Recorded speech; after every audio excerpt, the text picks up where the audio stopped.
Olá pessoal, é uma alegria muito grande estar aqui com vocês e nós vamos agora nos preparar para o nosso encontro, elevando o nosso pensamento a Deus, o nosso Pai, a Jesus que sempre está conosco numa prece. Então nós vamos fechar os nossos olhos se quisermos e dizer assim: Pai, obrigada por esses momentos de estudos e de reflexões, onde tanto temos aprendido. Queremos te agradecer também o dom da vida, a possibilidade de crescimento espiritual aqui no nosso mundo.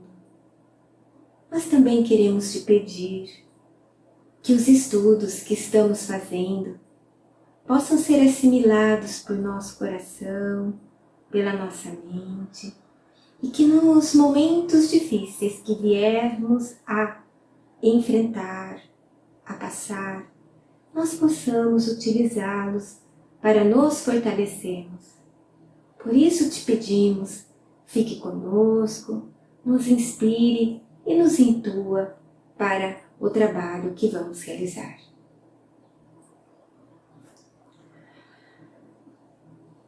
Bem, nos nossos últimos encontros, nós temos refletido sobre a importância da prece. Nós vimos que a prece é uma conversa fraterna, espontânea e respeitosa com Deus. É um momento onde nos ligamos a Deus pelo pensamento, pelo sentimento. E isso com o objetivo de pedir o que necessitamos para o nosso crescimento espiritual, ou para aqueles que despertam as nossas preocupações, agradecer tudo o que temos e os momentos de aprendizado na vida, e também de louvar.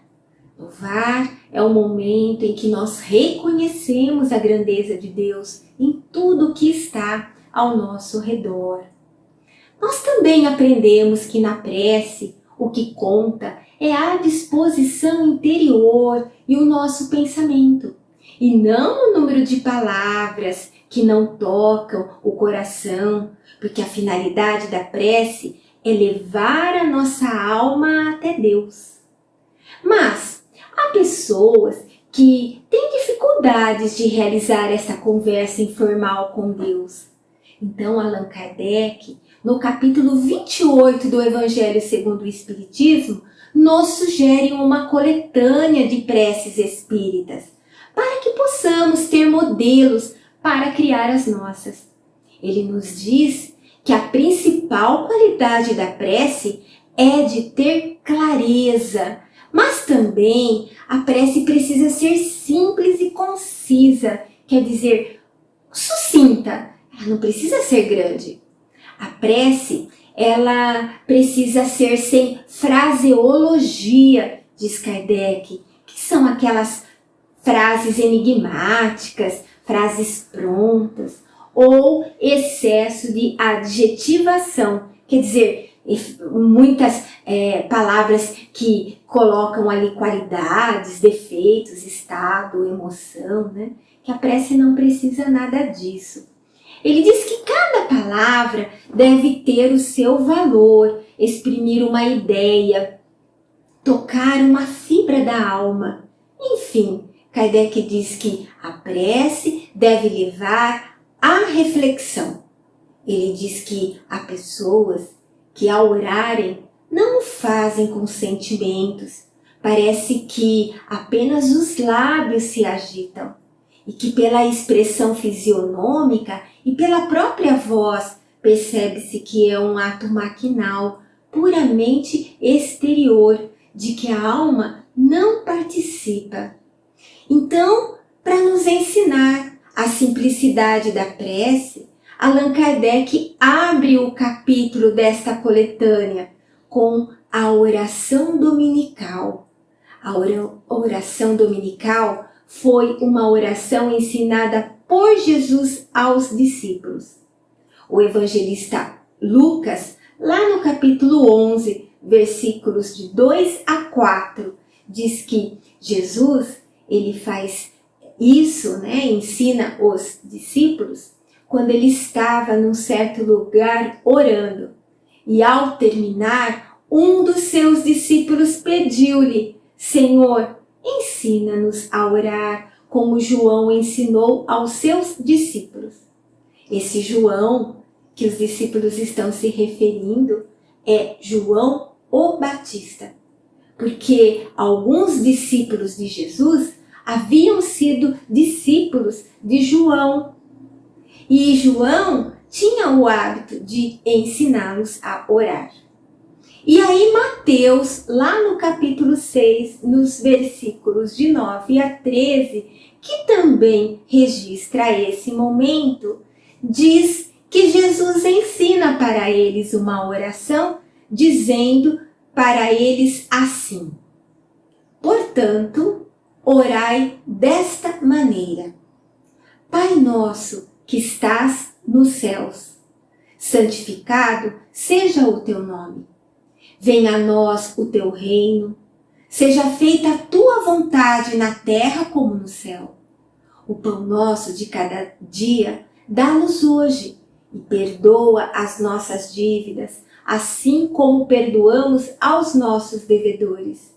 Não nos deixes cair em tentação, mas livra-nos do mal. Essa oração é chamada de oração dominical, porque dominical vem de dominus, que no latim significa mestre ou senhor. E os discípulos chamavam Jesus de mestre ou senhor. Às vezes, essa oração é chamada de oração do Senhor, ou como Pai Nosso, porque ela começa com essas palavras.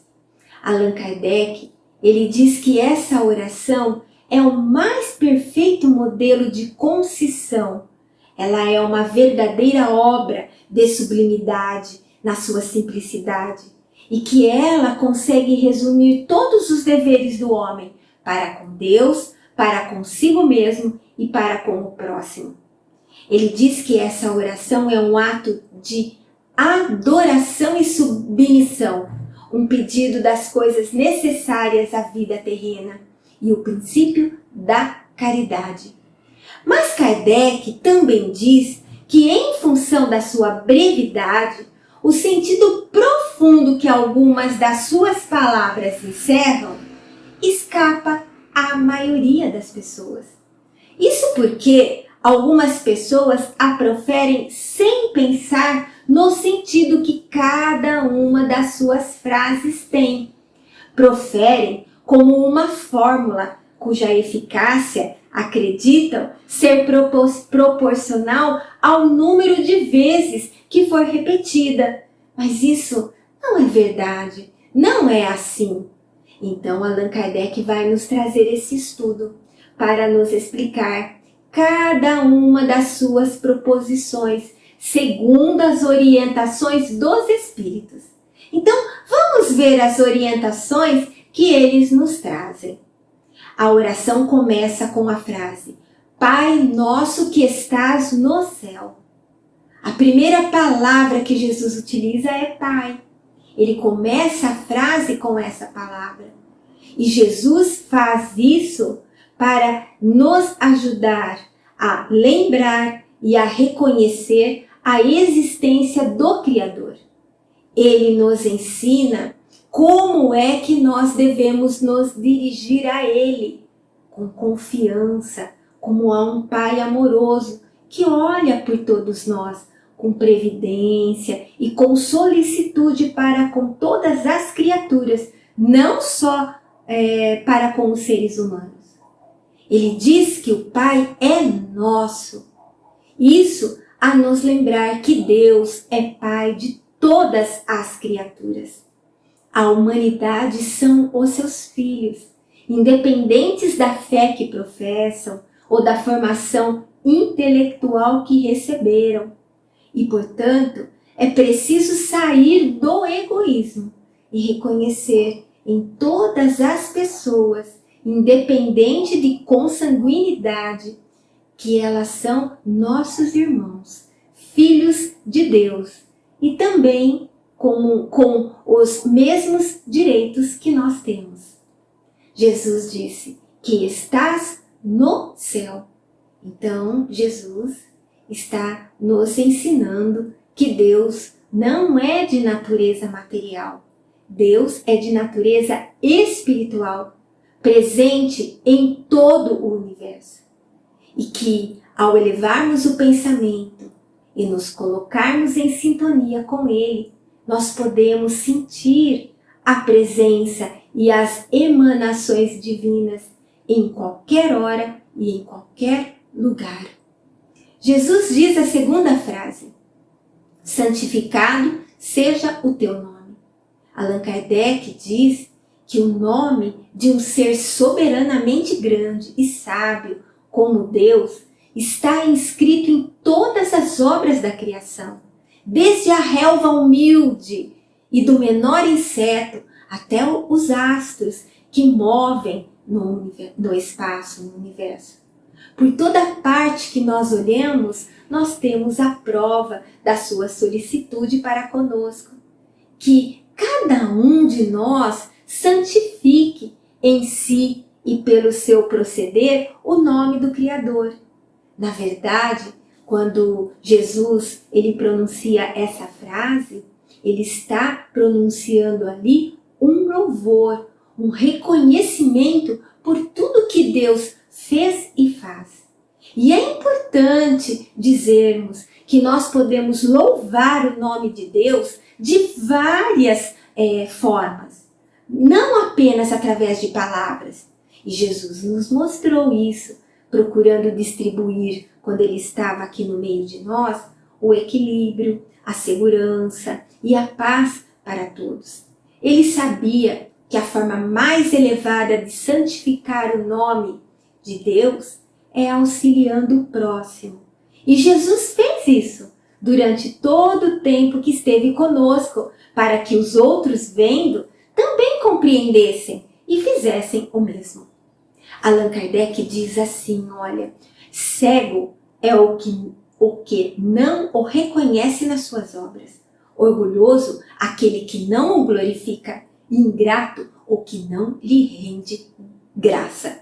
Então, ter gratidão pela natureza e tudo o que nos possibilita a vida é o que Jesus está ensinando com essa frase.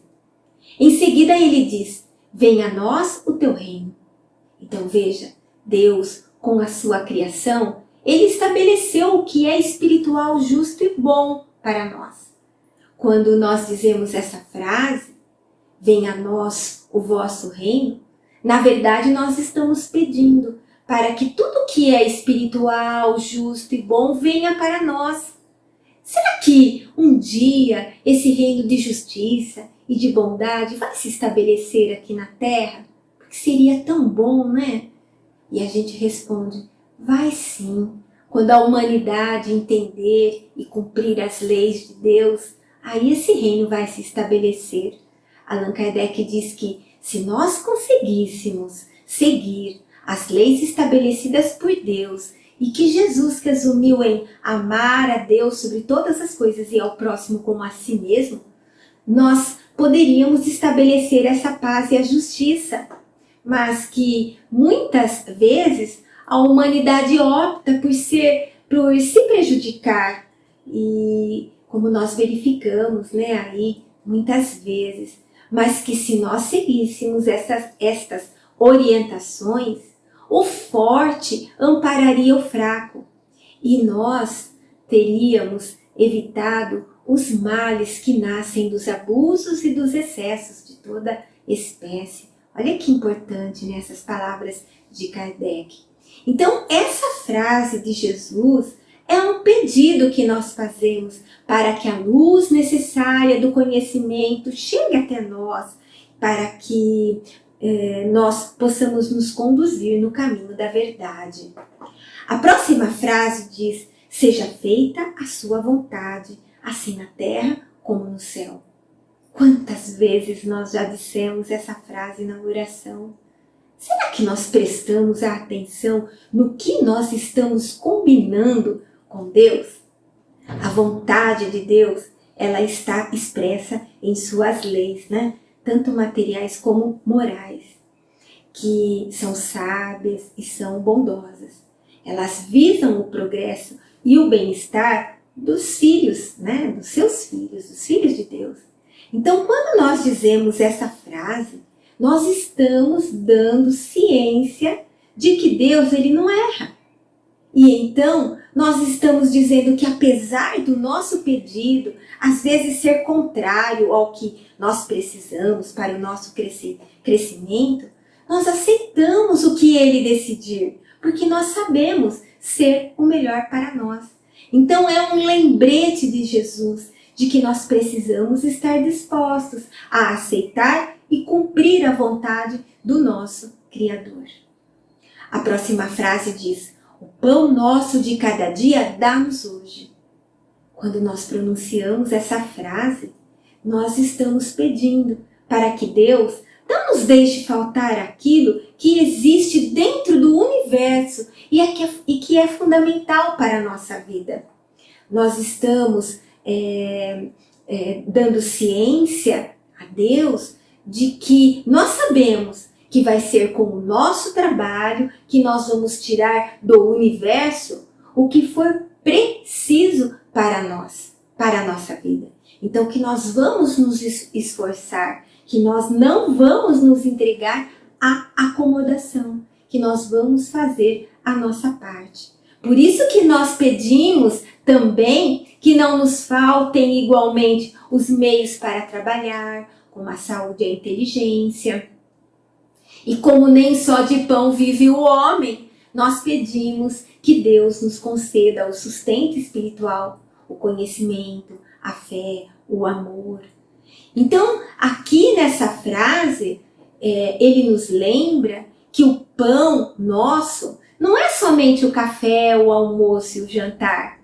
É também a ideia e o sentimento, a palavra, a ação, o pão espiritual que conserva o nosso caráter firme sobre os alicerces do bem, que nos guarde da maldade, que nos ajude a ser exemplos de compreensão e fraternidade.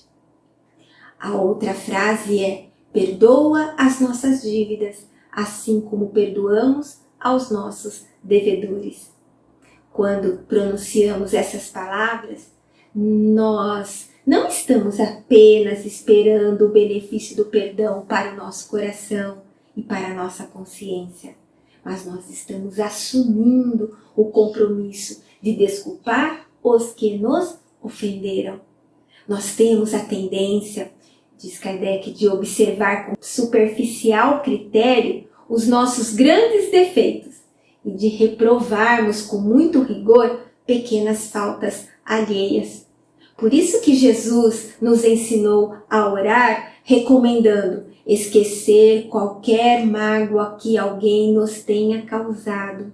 Se o Senhor pode nos suportar e nos perdoar, nos concedendo constantemente novas oportunidades de retificação, que nós possamos aprender a espalhar compreensão, amor em benefício dos que nos cercam.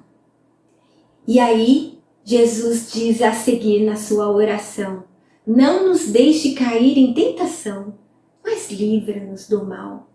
A palavra tentação significa as tendências a agir de modo inferior, porque às vezes essas atitudes nos parecem algo agradável. Então, são os momentos, as tentações, são os momentos em que somos experimentados pelas situações da vida, pois nós precisamos dessas situações para progredir.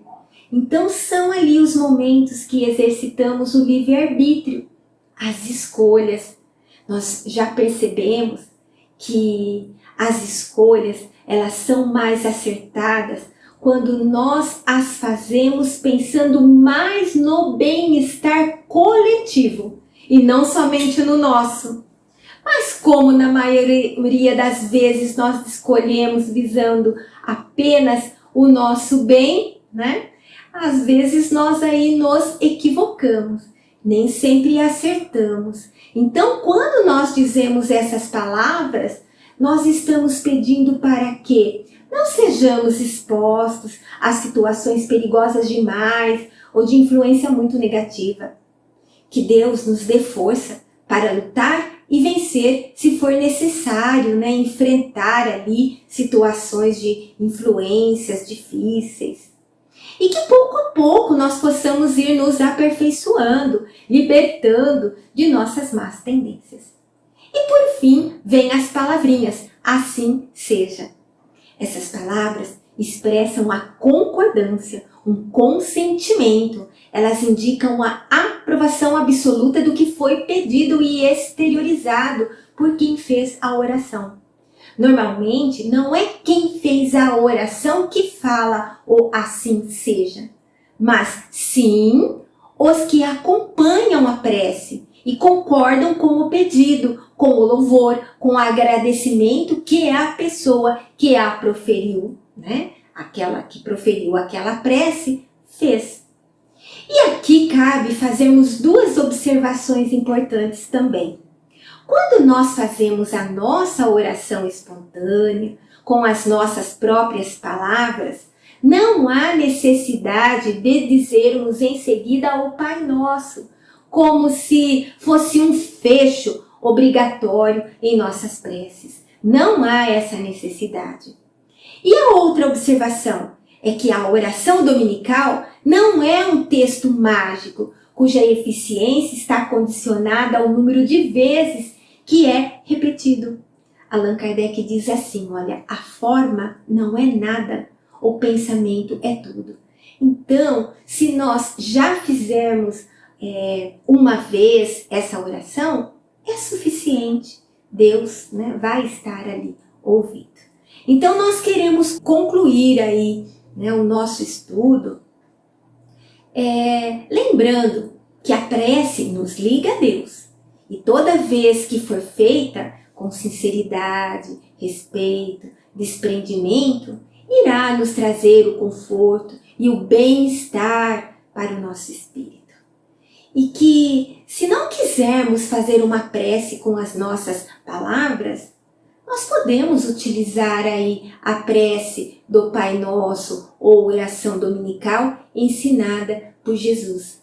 Mas sempre que nós a fizermos, vamos procurar pensar, refletir em cada uma das frases dessa oração, porque ali tem uma proposta bem mais ampla do que as nossas vãs repetições. E eu gostaria de terminar lembrando as palavras do Espírito Emmanuel, no livro Fonte Viva, numa mensagem intitulada Diante de Deus. Ela diz assim, olha, que Jesus, quando ora, simplesmente chama a Deus de Pai. Então, nos instantes de trabalho ou de prece, de alegria ou de sofrimento, que nos dirijamos ao Supremo Senhor na posição de filho amoroso, essas nossas solicitações, e confiemos que elas chegarão até Ele. O Mestre, ele padroniza para nós a atitude perante Deus, dizendo que, quando orardes, procura a câmara secreta da consciência e confia-te a Deus como nosso Pai Celestial, sendo sincero e fiel na condição de filhos necessitados. Emmanuel termina dizendo assim, olha, para que procuremos assim o nosso Pai, acima de tudo, e Deus, o nosso Pai, nos escutará.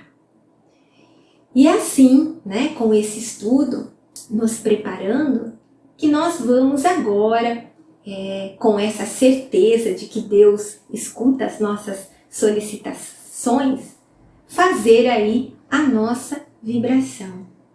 Então nós vamos nos preparar para essa vibração.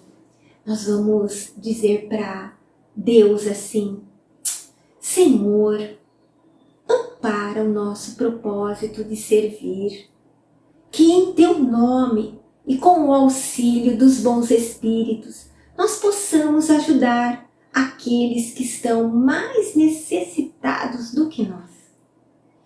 Então vamos dizer assim: Pai, há quem está muito infeliz, mas dentro da tua misericórdia há muitos meios de socorro, muitos recursos para reanimar as criaturas.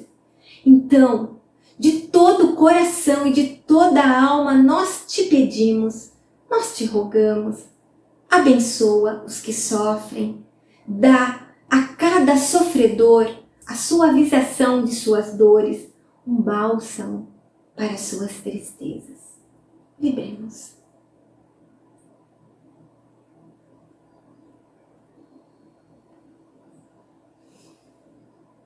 Nos hospitais, nos lares, os enfermos esperam um conforto, eles querem sarar. Senhor, que as nossas vibrações nesses instantes levem até eles o alívio para os seus males. E se for permitido, Senhor, por tuas leis santas e sábias, que eles possam se curar. Então vibremos.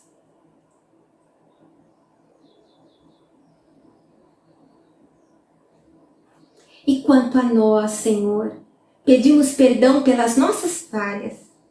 Ajuda-nos a desenvolver as virtudes que colocastes dentro da nossa alma. Queremos cumprir bem os nossos deveres para alcançarmos o aperfeiçoamento espiritual, pois somente assim poderemos ter a verdadeira felicidade. Graças, Senhor, por todas as bênçãos que sempre nos dás, por esses momentos de vibração em que podemos nos doar, que outras pessoas também tenham momentos assim, e é assim que nós nos despedimos na tua paz. Obrigada, Senhor, nos abençoe hoje e sempre.